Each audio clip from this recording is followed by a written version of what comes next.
Aminal BD Official Islamic Space. লজ্জাস্থানে মুখ দেয়া যাবে কিনা? সহবাস শেষে বীর্য বাহিরে ফেললে গুনাহ হবে কি? স্বামীর বাম পাশে স্ত্রী ঘুমালে কি ক্ষতি হয়?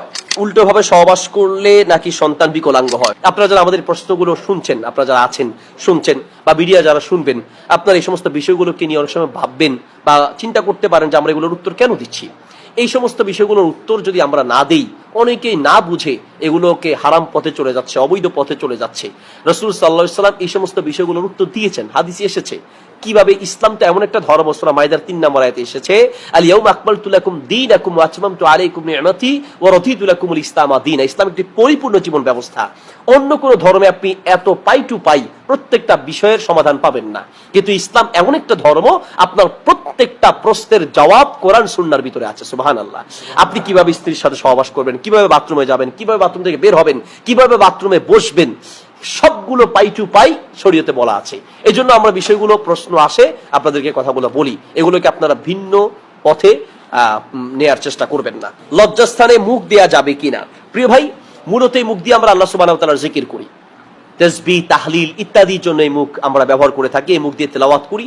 এই জন্য এই মুখে লজ্জাস্থান নেয়ার উচিত নয়, লজ্জাস্থান নেওয়া উচিত নয়। অনেক স্বামী এই ধরনের আবদার করে থাকেন, অনেক স্ত্রী এই ধরনের আবদার করে থাকেন, তো এইগুলো উচিত নয়। বাকি যদি কোনো স্বামীর আবদার হয় বা কোনো স্ত্রীর আবদার হয়, এখন সে আবদার পূরণ না করলে সে হয়তো বা খারাপ পথে চলে যেতে পারে, তো সেই ক্ষেত্রে আপনার এটা করতে পারেন। এটা সরাসরি হারাম হবে এমন কোনো দলিল নেই।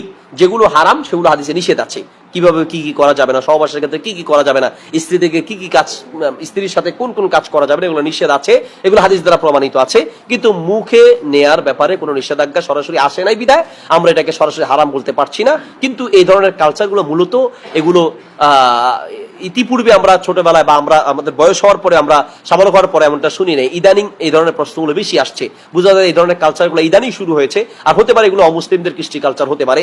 এগুলো থেকে যতটা দূর সম্ভব বিরত থাকার চেষ্টা করাটাই উচিত হবে, বাকি সরাসরি হারাম হবে না। উল্টোভাবে সহবাস করলে নাকি সন্তান বিকলাঙ্গ হয়? সন্তান বিকলাঙ্গ হয় হওয়ার বিভিন্ন কারণ অনেকে লোকে মুখে বলে থাকেন, এই সেই বিভিন্ন কারণ বলে থাকেন। উল্টোভাবে সহবাস করলে এটারও বৈধতা আছে, তবে একই জায়গা থেকে হতে হবে। অর্থাৎ সহবাসের জন্য সামনের রাস্তায় ব্যবহার করতে হবে, কোনো মতেই পায়খানার রাস্তা ব্যবহার করা যাবে না। সেটা আপনি সামনে পিছনে যেভাবে হোক, শুধুমাত্র প্রস্রাবের রাস্তা বা সামনের রাস্তায় ব্যবহার করতে হবে। সামনের রাস্তা ব্যবহার করে সহবাস করার বৈধতা আছে, পিছনের রাস্তা দিয়ে ব্যবহার করার বৈধতা নেই। সেটা আপনি আপনার স্ত্রী হারসুল্লাকুম, আল্লাহ সুবহানাহু ওয়া তাআলা বলেছেন এটা তোমার জন্য একটি চাষ, অর্থাৎ তুমি যেভাবে চাও তার সাথে সহবাস করতে পারো, তবে কোনো হারাম পন্থায় নয়। পায়খানার রাস্তা ব্যবহার করা যাবে না, হায়েজ নামাজ অবস্থায় সহবাস করা যাবে না।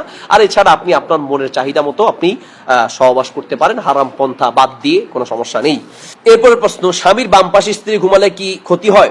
অনেকে মনে করে থাকেন যে স্বামীর বাম পাশে স্ত্রী শোয়া যাবে না, ডান পাশে শুইতে হবে, স্ত্রী স্বামীর ডান পাশে থাকতে হবে, স্বামী স্ত্রীর বাম পাশে থাকতে হবে, ইত্যাদি অনেকগুলো কথা আমাদের সমাজে আছে।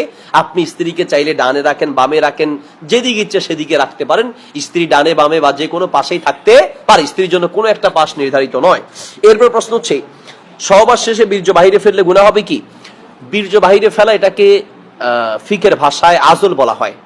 যদি কেউ সন্তান নিতে না চায় তাহলে স্ত্রীর গর্ভে বা যৌনাঙ্গে বীর্য না ফেলে সে চাইলে বাহিরে ফেলতে পারবে, যদি বাচ্চা নিতে না চায়। তবে বাচ্চা কেন আপনি নিবেন না সেই বিষয়টা আপনাকে ভেবে দেখতে হবে।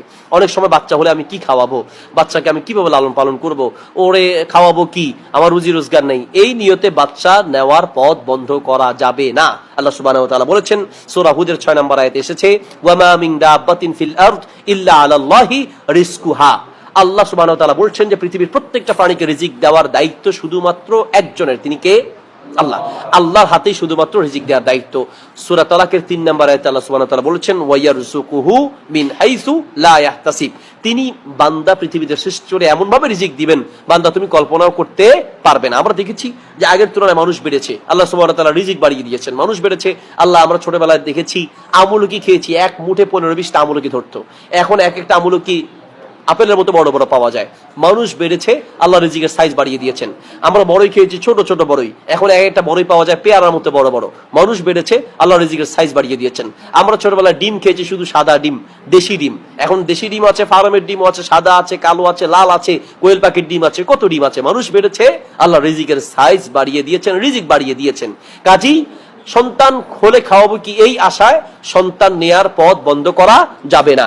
বাকি সন্তান নিতে গেলে সন্তান অসুস্থ হয়ে যেতে পারে, তার সমস্যা হতে পারে, অথবা স্ত্রীর কোনো সমস্যা হতে পারে, অসুস্থ হয়ে যেতে পারে, মারা যেতে পারে, এইরকম যদি মনে করেন তাহলে সাময়িকের জন্য সন্তান না নেয়ার বৈধতা আছে।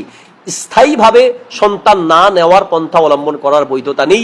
সাময়িকভাবে সন্তান না নিতে চাইলে আপনি আজলের যে পদ্ধতি সেটা অবলম্বন করতে পারেন। আজল মানে সহবাস করবেন কিন্তু বীর্যটা বাহিরে ফেলবেন, যেটার সাথে অনেকটা মিল রয়েছে বর্তমান যুগের যে ইউজ করা হয় কন্ডম, এগুলো ইউজ করা যেতে পারে।